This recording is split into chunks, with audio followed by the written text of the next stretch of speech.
Hello. For you regulars out there, welcome back after our September break in our Concordia Live series as we focused on the annual summit. I hope many of you were able to join us either in New York City or online for the summit. For any newcomers, welcome to Concordia Live. My name is Ashley Hebert, Concordia's programming manager, and I'm so pleased to have you all here with us today. A special thank you to our global patron member, Vistagen, for organizing today's important discussion. Vistagen's mission is to radically change the trajectory of mental health care through their distinct therapeutic approaches. Statistics say nearly 1 in 5 Americans are directly impacted and currently experiencing mental illness in 2022. In today's Concordia Live, we are honoring all who continue to work through and overcome mental health challenges, whether it be directly or indirectly. Today's panel will expand on the need for an innovative approach to mental health treatment and the importance of breaking down the many societal stigmas around mental health. A few housekeeping items before we get started. All attendees are automatically muted upon entry, but we do hope that you'll take advantage of the chat feature to introduce yourself, react to comments in the discussion, and engage throughout the conversation. To ask a question, please utilize this same chat function at the bottom of your screen. Our moderator will do her best to answer all questions at the end of the session. Lastly, this webinar will be recorded and available on Concordia's webpage and YouTube channel. Now, without further ado, I'm honored to introduce today's moderator, Dr. Zabina Bazine, often known as Dr. Z, who is the CEO and founder of InKids. InKids uses games, toys, and fun to teach serious topics like diversity, inclusion, belonging, and in today's case, mental health. To borrow a compelling line from her biography, yes, our country is in a crisis, but the good news, not only can we change it for our children, but we can also change it with our children. And Dr. Bazine is here to prove it. Dr. Bazine, over to you. Thank you so much, Ashley. First, I'd like to tell everyone I apologize for my voice. I am recovering from bronchitis and laryngitis, so please bear with me. I'm very excited about today's conversation. It is very important to me, and I know to all of the panelists as well. And I'm sure to all of the audience who is sitting and listening to this conversation today. So even before the COVID pandemic, mental health has always been a concern in America. Unfortunately, we saw large numbers of increase in the past 3 years, and the numbers have only increased as we speak today. Today's conversation is more than just a Q&A. It is a roundtable conversation, and I would like at any time for any of our panelists to jump in and talk about their concerns with each of the questions that we are talking about. So today, we are talking about a very important topic that is facing America right now and will go into the future unless we take the steps to create some sort of treatment, programming, and conversation about it. So let's get started. And I'd like to pose my first introductory question to each of the panelists. The question is, what inspires you to work in the mental health space? And I will start before I introduce everyone, and why this is important to me is as a child psychiatrist, someone who's worked within the mental health field for children under the age of 12, there is no other opportunity to start working with our kids and our youth as early as 5 years old to help them understand that creating a space that they can speak about their mental health issues is important. There has been a stigma within the adult society always, and we need to make sure that we don't create that for the future of our children and let them have space as well to talk about this. I'm going to start with our first panelist on the same question that I just said, Mr. Sean K. Singh, who is the Chief Executive Officer and Director of Vistagen. Mr. Singh has nearly had 30 years of experience working within the private and public biotechnology and medical device of pharmaceuticals companies and a venture capital firm in profitable contract research. He is serving in numerous senior management roles, and prior to joining Vistagen, he served as the president of Armit's Neuroscience prior to the acquisition of the company. Mr. Singh, I would like to also pose the same question to you that I just answered, which is what inspires you to work in the mental health space? Dr. Z, great. It's always a pleasure and just a joy to talk to you. You have so much to add to the community. So I appreciate that. We thank you for that. And it's also an honor to speak with the rest of the panelists. So this is indeed an important topic. We all, I think, share the belief that mental health is foundational to living vibrant and healthy lives. And we all know that healthy minds create healthy communities. But the problem is, people are hurting. And in one way or another, we know directly or indirectly, mental health challenges have touched just about everybody. And so what inspires me and what inspires our entire team at Vistagen is really the unique opportunity to be a change maker, to help improve the lives of people who are really handcuffed, in our case in particular, by anxiety and depression and suicidal ideation, the things that steal joy from them and prevent them from becoming really who they want to be. So that opportunity to help people live happier and healthier lives by, in our case, developing and hopefully providing treatments with the potential to really flip the script from impossible to possible. And it's a really powerful privilege, and it's a very it's an inspiring day-to-day opportunity. So in sum, that's it. I love how you said flip the script. That's actually the most important part of this conversation, is to really change that mindset of how we talk about mental health and how we further talk about it with everybody else. I'd like to next introduce Melissa, and I'm sorry, I don't want to screw up his last name, but Melissa is a mechanical engineer by trade and a graduate of Europe's most prestigious mathematical institution. He is a pioneer within the mental health space. He is the founder and CEO of Wevo, a global company focused on diagnosing, monitoring, and helping the people as well as the mental health institutions. Melissa, please say your last name so I don't make a mess. And I would love for you to answer the same question that Sean just did. Okay, first of all, good morning to everyone, and I'm really honored to have this panel today with you. So my last name is Aksentievich. This is the right pronunciation. And thank you so much for having me on this discussion. And I have to say that I never thought that I will be in this industry, mental health industry. But unfortunately, or fortunately, I'm in. Unfortunately, I'm in because I had my personal issues with panic attacks and anxiety, high level of anxiety. And fortunately, I'm here because I found a way how we can deal with the anxiety, with panic attacks, and how we can fight against it. So actually, that things motivates me, to share how I solve my problem and to work together with a huge population in a way to solve these anxiety problems, panic attacks problems, and to be together with it. So actually, I have the personal reason for why I'm in this field. Thank you. It is always important for that as well, because many of us have those personal reasons that come from this. And I really enjoy that you shared that, Melissa, and it's very important for us to understand that. The vulnerability in that answer was beautiful. Next, I would like to introduce someone who I admire very, very much, Kana Enomoto. She is the Director of Brain and Health for the McKinsey Health Institute and co-leads the McKinsey Health Behavioral Health domain, where she integrates knowledge of mental health and substance use, policy and research, and perspectives. She also supports the national partnership in the United States to strengthen community-based suicide prevention and crisis system, and is one of the leaders of Sam Hasha, and is part of the prevention and treatment for recovering services. Kana, I would love for you to answer the same question that we just posed to both of the other panelists. Sure, and thank you, Dr. Z, for the work you're doing on behalf of children everywhere. Your story and your work is completely inspirational. It's great to be here with this panel. At the McKinsey Health Institute, we were founded on the conviction that over the next decade, humanity could add as much as 45 billion extra years of higher quality of life.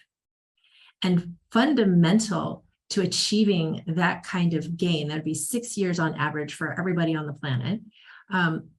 We know that we have to address brain health, right? So there's a 10 to 25-year lower life expectancy for people with serious mental illnesses.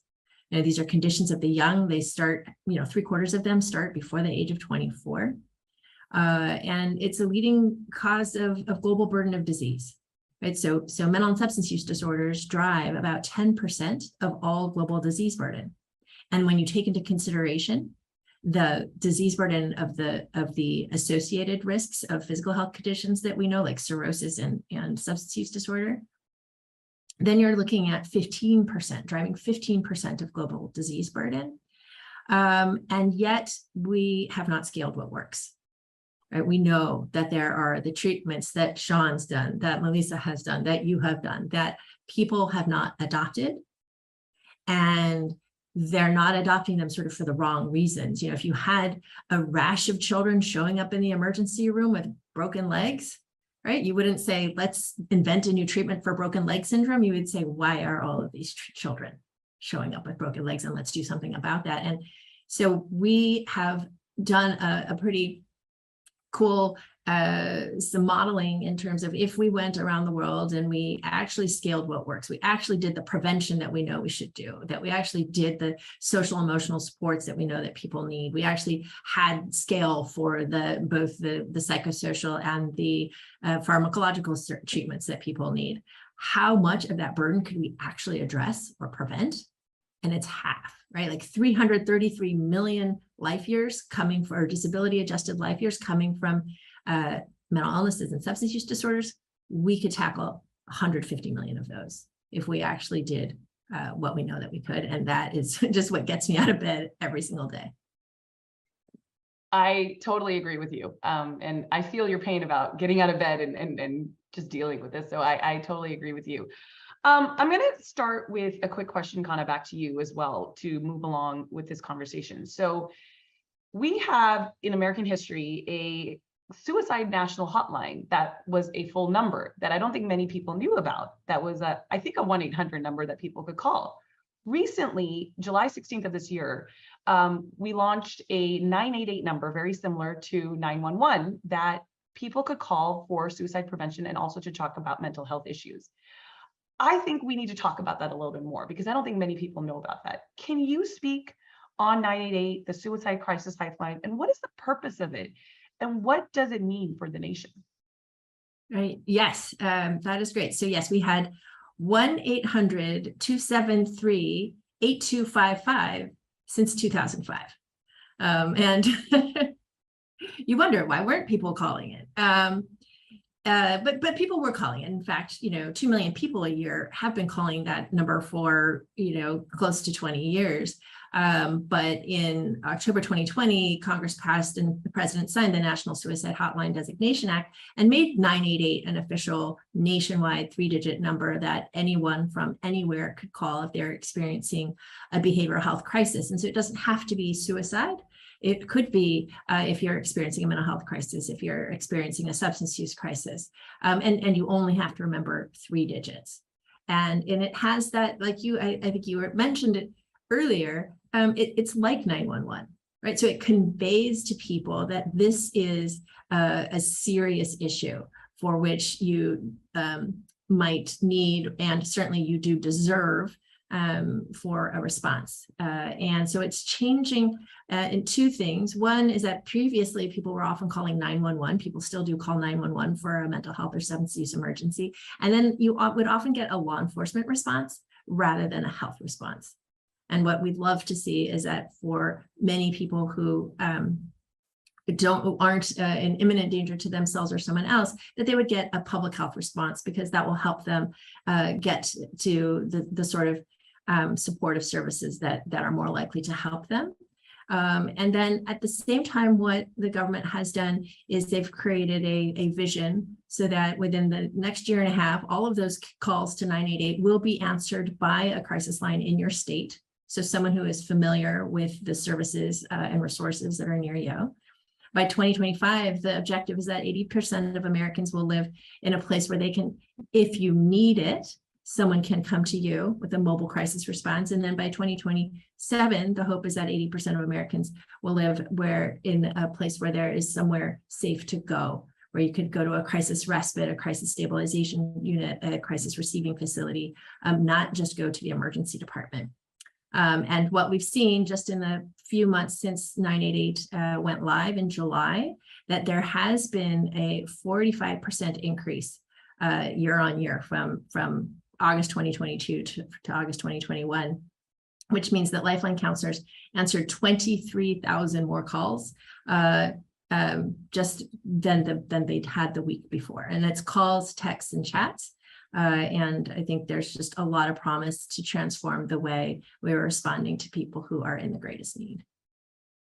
That's fantastic. I mean, to just hear the numbers that you're saying right now makes me feel so important. It's so special to hear that we actually have a place now people can go outside of 911, because I know when there were crises, the ERs were filled and they didn't know how to treat these patients. And to see that you're going to have this change within 2025 and 2027, it actually gives an inspiration that everybody has an ability to deal with their mental health issues. So I applaud that. And I think it's going to be fantastic for everybody across the country.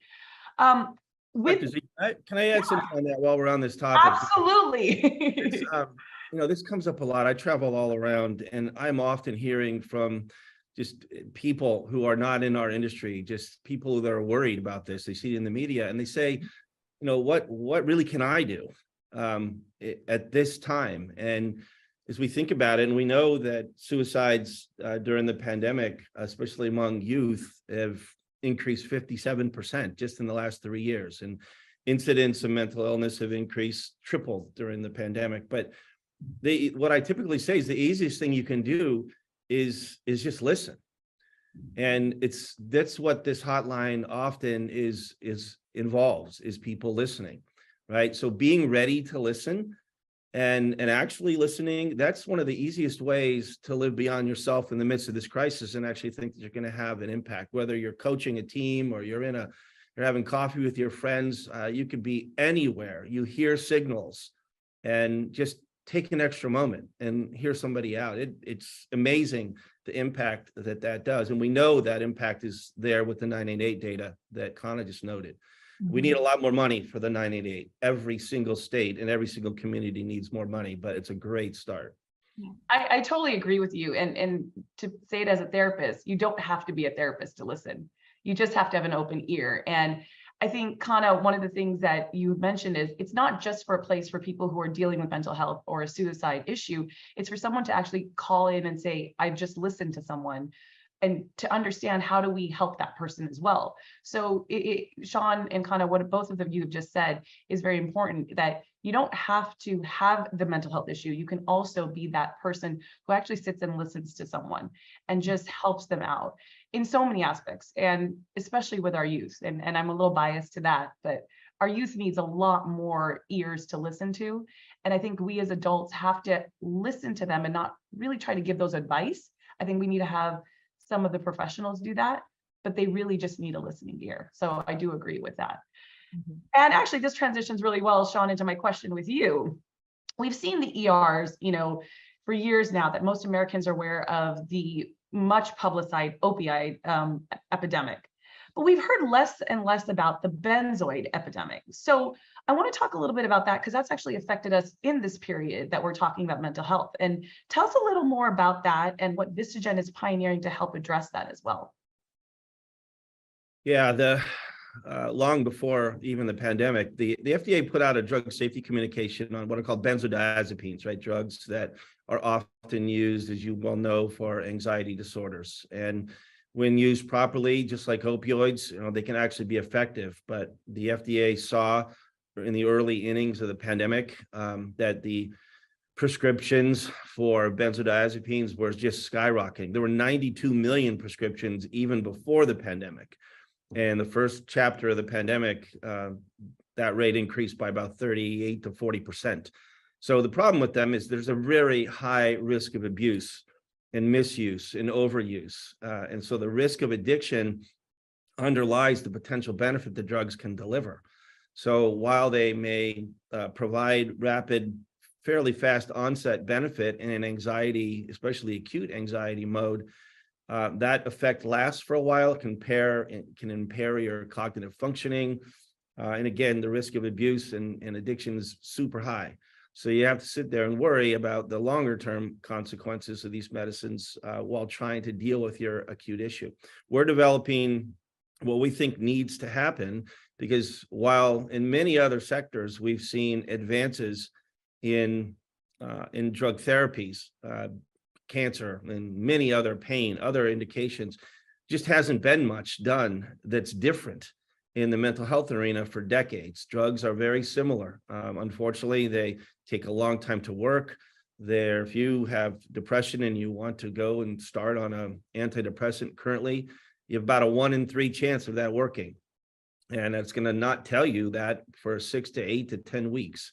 Same thing with anxiety drugs. So we need benzos, really the effect, which is a rapid onset, but without the baggage of the side effects and the safety concerns.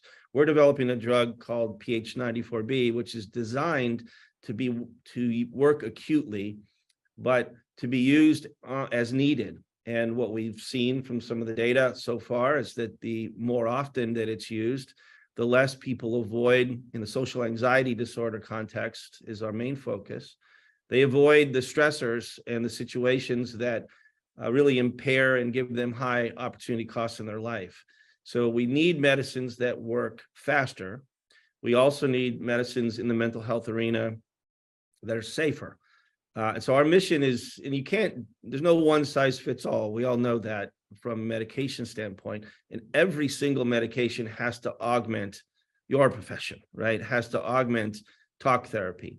So, and complement it in a way that people gain confidence in their life, that they can get through these stressors and not have them impair their functioning. So we're in phase 3 development with PH94B, and we hope to see a case where we don't have to lean into benzos as a society to deal with the anxiety disorders that really impair people's lives. And it's a big deal. I mean, the rates of anxiety in this country are skyrocketing. The pandemic, it was already there before the pandemic, but the pandemic has magnified all of these issues, anxiety, depression disorders, as you well know. So it's time for fundamentally differentiated medications that can achieve the benefits that people need rapidly and without worrying that side effects and safety concerns are going to override the issue they're trying to treat. You know, as someone who actually was diagnosed with an anxiety disorder much before I became a psychiatrist and has mental health in her family, where it's a stigma because of our culture, that I appreciate what you're doing, because it is an epidemic, and giving medications like that, especially to the youth, it causes more of a, place where they become, uncontrollably taking their medications, and they don't understand, like you said, talk therapy and other treatment plans that could help. So I admire you bringing this kind of treatment plan into the world, so we could actually deal with the issues rather than treat it with a drug. And, being a psychiatrist, that's something we're taught, is to diagnose and treat. But I love that these alternative pathways are being taken place. Every patient's journey is different. What you need at one point in your journey is different from what you need later in your journey. And so that's why I applaud everybody in our field. I hope everybody is successful, because we need multiple opportunities and alternatives for people to fit whatever their unique patient journey is. And that needs care of professionals like you and social workers, and really peer-to-peer counseling is critical in this whole process, especially among communities of color, where the trust, and the stigma really have a disproportionate impact. Absolutely. Melissa and Kana, any remarks to this? I would love to hear any feedback from what Sean just talked about. Yes, I think definitely. I would like just to add something before we mentioned about this call center, and I think this is the great idea. I think that thing will help a lot, but I still think that we are fighting with the resources and with capacities in terms of the listeners. So when we are saying it's great to have someone to listen us, but we need to understand how much people who have on one side who can listen the others on the other side, because on the other side we have so many people who needs to be listened. But I think that again, this is the technology tool that giving people the access to the care and giving them the access to the potential treatment. So this is great. And when we are talking about the VistaGene products, I was the one who was using, Xanax, but for just short period of time, for just 7 days. And I totally understand, what is happening there and what is the straight effects, but also what is the side effects. And I think that there is a huge space. It's a big hole there in terms of what Sean just said, how we can improve that product. And when we are coming to the stigma, I think, that stigma is coming for so I want to compare the thing, with probably the biggest stigma that was the biggest stigma, and it's still the stigma with the people who had or who have the AIDS. So stigma is something that people doesn't understand, and it's something that is not tangible to people. And then people, it's about the brain. We are talking about mental health, and everything connected with the brain is intangible, right? And then people are struggling with it to say about their problem, because it's much easier to say that we have, let's say, heart problems. Because if we say we have arrhythmia, this is not so bad. But if we say we have the mental problems or panic attacks, it looks very weird and very strange. So I think that we can break that stigma by making more initiatives, by talking a lot on every place about it, by having the people like myself who had the anxiety, who can open talks about their personal issues, and giving courage to the other people, to go out and talk about their problems. So I think it can be done. It can be done. No, you're absolutely correct. I can't agree with you more. Kana, I didn't know if you had a comment or not, but I think just to both Melissa and Sean's point, one thing that people can do is to educate themselves on what are the signs of someone who is in distress, right? So mental health first aid, psychological first aid, assist for suicide prevention. There's lots of things that we can all do, because everyone knows, well, I don't know everyone, but I think most people know, I have pain in my chest and a sensation down my left arm. You're like, you need to go see somebody for your heart. But people don't always know the signs of other types of conditions, of when is it depression, when might it be depression, when might it be a substance use problem. And I think if to the degree that we can educate ourselves of what those things look like, it gives us the chance to both practice prevention as well as to intervene early and to support the people that we know and love. Kana, it's interesting you were saying that there, the associations like the American Heart Association has this great commercial on stroke for women, especially, to look for the signs. And I agree with you, Sean, if 988 had more resources and financial means, we could create more commercials that actually could teach other people what are the signs and symptoms to look out for people with mental health issues or with substance abuse. Because not only does the patient not see it themselves or the individual, it's to educate the person who's trying to help them as well. So Kana, I think if we could get more resources for that, I think for the larger community, that would be a really great way for us to help this. Yeah, I would say when we talk about more resources, we don't necessarily say we should have grants to help people treat heart disease. Right. Right, like or screening for diabetes should be covered by volunteers at a contact center. So I think the most fundamental is treating this like a health condition, like other health conditions. 100%, totally. Surgeon General's done a lot on that regard, and so you really have to give a lot of credit to his team, especially at the national level, trying to emphasize physical and mental health parity. But awareness is key, because even I hear it all the time. There are parents who think their kids are trying to just get attention. right? The ignorance is still out there. So the awareness is key. I mean, we weren't having these kinds of panels 3 years ago, as often as I've seen them just of late. And I think that's a very encouraging, I'm a glasses half full person, but the silver lining of the tragedy of the pandemic is that there is now a lot of reasons for people to feel it's okay to not be okay, and to be more comfortable talking to their boss, to their family, to their friends, to their teachers. It's just more normative now. And I think that's the first step. Because if you combine awareness of what the heck anxiety even is, what's depression, what are some of the signs and signals, what do you need to look for? Now, as we were talking about earlier at the Goldie Hawn event, you have youth pointing out to their parents that, hey, mom, you actually need to talk to somebody because of all the devastating impacts of the pandemic on social isolation, vocational challenges, life loss. I mean, all those things are really impacting people across every single demographic. And I'm encouraged by the increased awareness, just even in the last 6 months.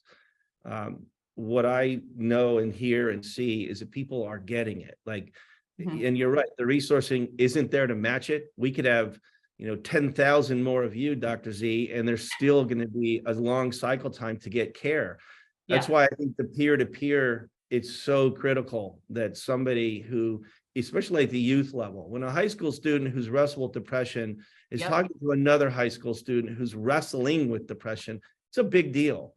Right. And especially in communities of color where they're talking to someone who's been in their exact position, that is their color, they can trust that person so much differently. So a lot of that work that the Surgeon General is advocating it's just making an impact. It's really encouraging. It's a big problem, but there's still there's a lot of hope on the horizon, right?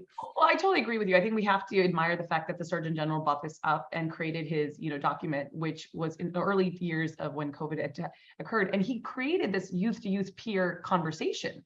And when he did his launch here in Los Angeles, which I attended, it was amazing to listen to the youth and actually advocate for not only themselves, but say, this is what we need from you. And that right there was actually what we were listening to, which is the work I do, is how do we listen to these youth voices? Because they are going to be creating the future for themselves. And they are the ones who are going to actually create these programmings that we actually haven't been able to do. So I agree with you, Sean. We need to, I admire and also have to advocate for what he has done, the Surgeon General, and what he's still trying to do. So the workplace, and I think we should all support him and do as much as we can to help him as well. I do want to move on to, as we talk about treatment plans, and we mentioned that medicines are not the one size fits all for treating mental health. I would like to ask a question to Melissa. You're the forefront of an innovation for mental health care using AI. In what ways could such technology revolutionize the nation's response to mental health? This is a really good question. And I want to say that we are pioneers in the fundamental transformation of the mental health industry and the radical change in the way people are diagnosed, monitored, and guided through effective and personalized treatment. We see Vivo as a nucleus in connecting and integrating all elements of the mental health industry, starting with the government, national healthcare systems, hospitals, and patients. At first, we provide proper assessment that can be done from home. This is the huge improvement. On top of that, one key element is the Vivo's ability to send real-time reports. Reports sent within 1 minute to a person's mental health center and professional. So care decision can be taken with up-to-date and accurate information. Vivo will identify triggers and patterns of mental distress, helping doctors to provide more specific help. And finally, when we are talking about helping the government and national healthcare system, Vivo enables better healthcare spending. We are generating rich data, reports on the current mental health needs and trends locally, such as within the state. This will enable better and more confident decisions on healthcare spending. And we will show the impact of healthcare spending and other policy decisions on mental health, reducing inefficiencies of the system. that is actually a great way to put it, because I actually appreciate the fact that you have not only are creating a treatment plan that is alternate to a medical, drug, but it's also how does it impact within policy change as well. So I am actually I applaud you for actually bringing that up to the forefront. I want to go to a question for the whole, we've talked a little bit about this, and I think it's important for us to emphasize this part about how the pandemic, and I think Sean, you brought it up a little bit, Kana, you brought it up. I want to open this to the group is, how has the pandemic impacted America, specifically here within the United States, the mental health initiative? And I know we've talked about the Surgeon General, but I think each of you are doing something very different when it comes to the impact that the pandemic has had. I'd like to talk a little bit about that, because I think the general population sees that it's come to the forefront, but I think there's more than that impact that has come across. And I'd like to talk a little bit about that. And Sean, I'd like to start with you, because we started with that conversation of the Surgeon General, and he launched this initiative. But what is this large impact that we're seeing here in the United States? Well, I think unfortunately, we know that the data will tell us that the longer we live with the pandemic, the more we're going to see the impact, right, and the deterioration of mental health. We know that's the challenge. So the fact that we know what it is that we have to deal with always helps with anxiety, right? If you know you have to muscle through something and you know there's an end to it, then it's a lot easier to deal with it. But I think just the fact that the problem has been elevated to a national platform, and that the message is being reiterated over and over and over by different people focused on providing help has been welcomed. I think it's not enough, but it has to continue. It's back to awareness. There's definitely a greater sense of what these debilitating disorders are, how they can affect physical health, how critical they are, really in an all of society approach, as the Surgeon General said. I love that it's getting into the workplace now, and that's often a safe harbor for a lot of people who are challenged in their home environment, especially in work from home even environment. So that we're getting back to in-person interactions, notwithstanding this virtual platform, I think that's making a difference. It's just emphasized how important it is for there to be person-to-person contact, and how important it is for people to listen to people and be aware of what someone else is dealing with in their shoes. But it's also really highlighted, again, fortunately in our case, the need that we really have to have different medications to complement the work that people do with talk therapy. They're just not cutting it. They are completely inadequate. All antidepressants, all anti-anxiety drugs, there's just a predictable pattern. So if it's not Vistagen alone, it should be Vistagen and every other company with capacity to deal with this, because we need new tools. We've got to redefine what's possible and change the total trajectory of mental health care. And I like, again, the stigma component is gigantic. We've got to get people really to believe, the president's saying it, other people are saying it, physical and mental health parity, it's essential. And just like with what Melissa was saying earlier, when we hear that someone has breast cancer or prostate cancer, it's like, okay, here's the plan, let's go deal with it. And you walk through a sequence. The same thing has to be the case with mental health disorders.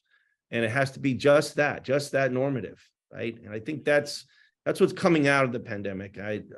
Clearly, we have a problem that's greater than before the pandemic in terms of prevalence. But I also am encouraged that we got America's on it. I mean, America is really on it, coast to coast, and in every single city, people are mobilizing in all kinds of groups, high schools, elementary schools, Congress, I mean, everywhere. And that's, when we get on something, we're going to nail it, and it'll happen. I totally agree with you when you talk about the schools are on it, the sports teams are on it, the entertainment industry is on it. We as corporations are actually taking the steps to say, our employees, if you need a mental health day, there's no excuse for it. You just take it.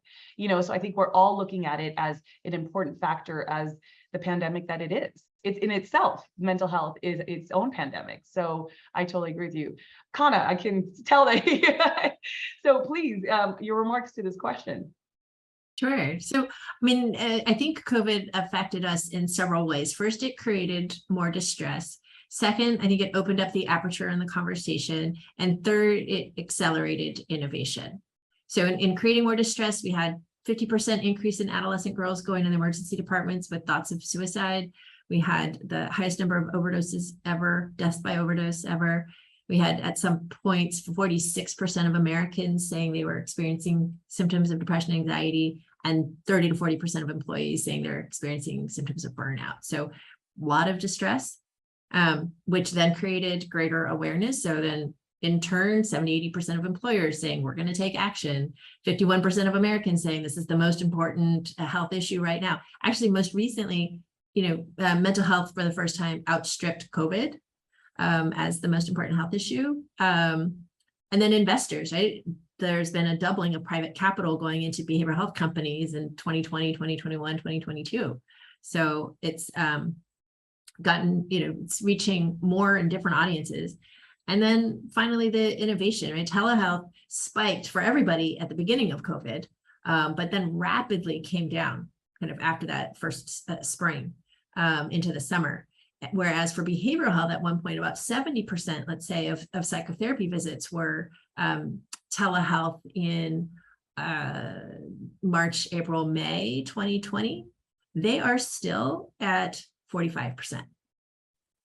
So, and then psychiatry, forget about it. Psychiatry is still even higher than that as tele. So, whereas for other types of care, things went back to kind of normal.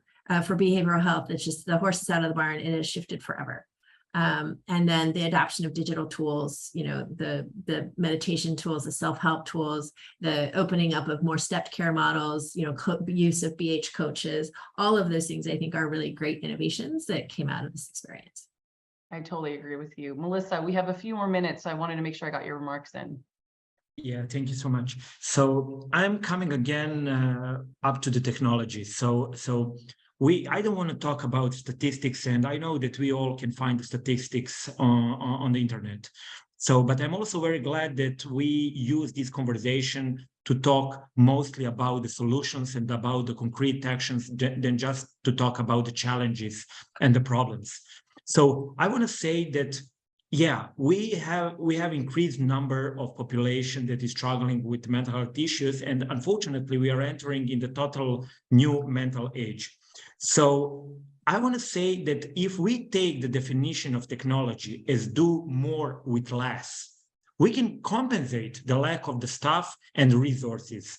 So we want to use technology, to analyze something that human beings cannot do. So to analyze a large sets of data, to process it, and then, to give us, to the therapists and to the national healthcare systems, this incredibly important information in order for us to make very good and very efficient strategic plan, how we can deal with it. So again, I'm emphasizing this thing about the technology because we want to use technology not to replace us. We want to use technology to help us to do that human beings cannot do. And this is the purpose of the technology. Yes. I mean, what you've said actually is the use of technology along with maybe treatment plans as well. So I totally agree with you. I'd like to thank everyone who has joined us. I think the chat box was off, panelists, while our conversation was happening. So unfortunately, we don't have questions from the audience. I'd like to say maybe to Concordia's team that if there are questions, maybe we can get them emailed to us. If anybody has any questions individually for Melissa, Kana, or Sean, or myself, we could answer them, or maybe when the recording comes out, we could put some answers in that as well. But I'd like to thank all of you and remind everyone that we are here. We are here all to do this together. We are a team. We are a country who wants to realize this is a true issue, and we are here to make a difference for all of this. So thank you so much again, Kana, Sean, and Melissa, and thank you, Concordia, for having us on today. Absolutely. Thank you. On behalf of Concordia, thank you so much for joining us today. As Dr. Z said, absolutely, please email us if you have any questions that you would like us to pass along to Vistagen, Dr. Z, or the rest of our esteemed panel. Apologies for that oversight today, but we'll be sure to get those questions answered as quickly as possible. Thank you all. Thank you to our esteemed panel for sharing your expertise today, and most importantly, for the work that you're all doing every day on this important issue. We hope this conversation brings us one step closer to removing the stigma around mental health, and we continue to raise awareness and education on how to self-identify mental health, as well as identify it in others, at home, in relationships, and in the workplace. A follow-up email will be distributed next week with the recording of today's event and the opportunity to connect with today's panel, as well as Vistagen, to continue this discussion. We really hope the conversation does not stop here today. Thank you all again so much, and have a great day. Bye-bye.